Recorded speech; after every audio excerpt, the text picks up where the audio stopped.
కర్ణుడి యొక్క రథచక్రం భూమిలో దిగబడిపోవడం మొదలుపెట్టింది. అవతల సరిగ్గా నిలబడడానికి లేదు.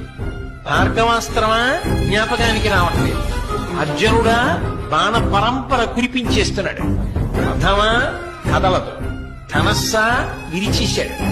అయినా ఇంకొక ధనస్సుని బాణాన్ని తీసుకుని యుద్ధం చేశాడు. ఎంత గొప్ప యుద్ధం చేశాడంటే గాంధీవం యొక్క అల్లెతాడు కట్టే ముడి విడిపోయేటట్టుగా కొట్టాడు.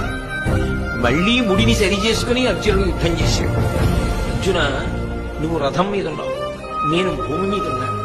నా రథచక్రం కుంగిపోయింది. నేను ఇప్పుడు బాణములు వెయ్యలేని స్థితిలో ఉన్నాను. అయినా నువ్వు ఆపకుండా బాణప్రయోగం చేస్తున్నావు. కొంతసేపు బాణప్రయోగం ఆపు. నీకో గోవిందుడికో భయపడి నేను ఈ మాట చెప్పట్లేదు, ధర్మం చెప్పాలి కాబట్టి చెప్తున్నాను అంటే కృష్ణ పరమాత్మ అన్నాడు, అబ్బా ఇప్పుడు ధర్మం జ్ఞాపకానికి వచ్చిందా? జ్ఞాపకానికి వస్తే రక్షించేది కాదు ధర్మం, అనుష్ఠిస్తే రక్షించేది.